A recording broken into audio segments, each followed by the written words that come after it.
What's going on, Jets fans? DTereman back on this 4th of July weekend. Had a fun little concept I wanted to talk about today. I was actually posed this question by a caller on Jake Asman's show. Charleston Jets Rube, fantastic caller. I love chopping it up with him. And he asked what my confidence was in the Jets possibly having a 1,000-yard rusher at the quarterback position, a 1,000-yard rusher at the running back position, and also a 1,000-yard receiver. So I told him I would go and do some digging and some research on the seasons when quarterbacks had 1,000 rushing yards. And I wanted to share a little bit of my findings and my confidence level, so to speak, in how I think the Jets in 2025 could get to this trifecta of 1,000-yard players. So I'll pop it up on the screen here. It's only happened 4 times in NFL history, at least as far back as ProFootballReference.com goes. We'll start at the earliest. It was Michael Vick in 2006. He led the team with 1,140 rushing yards, and then Warwick Dunn was right behind him at 1,039 from the running back position. And then Algie Crumpler, their tight end, was the leading receiver that year with 780. So they got 2 out of the 3 of the trifecta needed. The receiving was 220 yards short. In 2019, the Baltimore Ravens had 2 of the 3 as well. Lamar Jackson led the team with 1,206 yards. Ingram had 1,108 yards, and Mark Andrews, another tight end, led the team with 852 yards. I believe that was Lamar Jackson's MVP season. In 2020, the Ravens repeat and did it again. At least Lamar did. He had 1,005 yards on the season, just eclipsing 1,000. Dobbins had 805, and Marquise Brown had 769. So they only had 1 of the 3 criteria needed.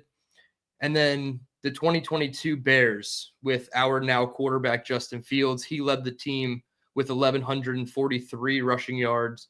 And that was the quarterback record. As you see, Vic had 1,140. So he beat out Vic by 3 yards. And I believe he even did this in a 15-game season. So he didn't even get to play the full season of games. He could have gone for more than that. And either way, he still has the record. But then they fall short. David Montgomery has 801 yards rushing from the running back position. And Cole Kmet, another tight end, has 544 yards receiving. And of course, the biggest outlier, they go 3-14 on the season. I threw the records into the chart as well. The Bears go 3-14. The Ravens win 14 and 11 games back to back. And then even the Falcons went 7-9 when Vic rushed for over 1,100 yards. So they were average or better when the quarterback rushed for 1,000 yards, except for when the Bears did it, because that team was a mess in 2022. And Fields was really putting the team on his back in terms of rushing all over the yard in his second year in the league. So definitely an outlier from a record perspective. I thought it was intriguing that 3 of the 4 seasons that this happened, the tight end was the leading receiver on the team. Crumpler, Andrews, and Kmet. The other one is Marquise Brown in 2020 for the Ravens. So I wouldn't say Mason Taylor is going to lead the team in receiving. That's most likely going to be Garrett Wilson if he's healthy. So that would be one reason for optimism why I think the Jets could get there, because they have a legitimate wide receiver threat who could get there. I'm not saying these other teams didn't, but we know that Garrett Wilson is capable of passing 1,000 yards, even with Zach Wilson level quarterback play. So that's a reason for optimism. The second reason for optimism is we obviously know Fields has done it before. So do I think he'll get to 1,000 again? It's possible because of how run heavy this offense is going to be. Is it entirely likely? Probably not. But again, there is the potential. So you have confidence in Fields being able to do it there. And then the third reason to be confident is Breece Hall being healthy. After last season, he was just not right. I believe it was a knee injury. Tennessee was the second game of the season. I believe that's when he got hit right in the hole by like a linebacker or safety, and he just never really was the same after that game. And it really showed. He didn't have the long speed. He didn't have those explosive plays that we're accustomed to seeing with him in the first couple seasons of his career. So there's reasons to be optimistic about it. If I had to put it on a scale of 1 to 10 of how confident I am that it would happen, maybe a 3.5 or a 4. And my reasons for that are I'm very confident Garrett's going to get over 1,000 yards. They're just going to pepper him with targets. 140 to 155 targets doesn't seem out of the realm of possibility for Garrett. So he's just going to get tons of opportunities to get that 1,000.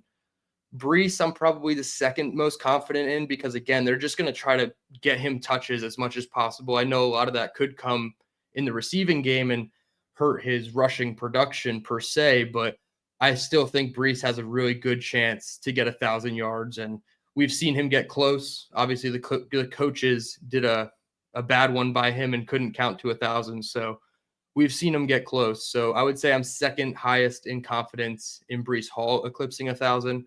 And then I'm just least confident in Justin Fields doing it. One, because it's such a hard feat for the quarterback position, obviously, to do it twice out of the 5 examples it would be if he did it again.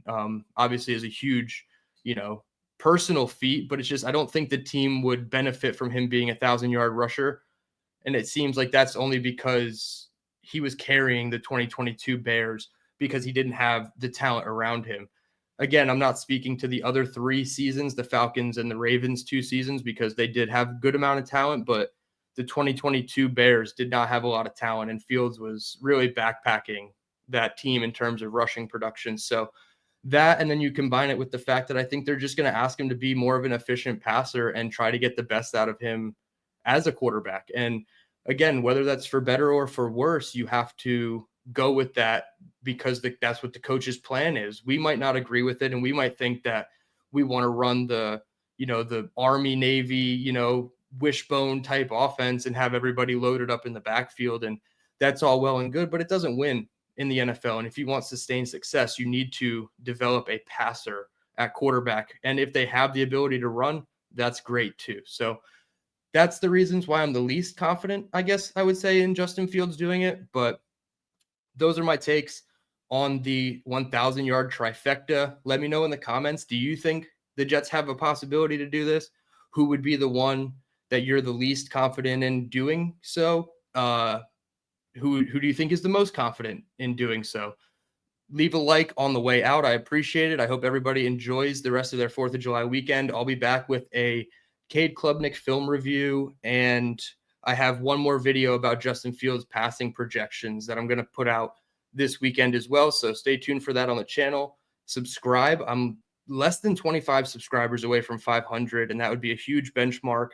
Considering this is the slowest time of the season, I'm shooting for 1,000 by the Steelers game. I think we can get there. You guys have been a great community, and I really appreciate it. Again, enjoy your 4th of July weekend with your families. Hopefully you're getting some pool time, some sun time, some grill time. Absolutely. Appreciate everybody tuning in. Let's go Jets.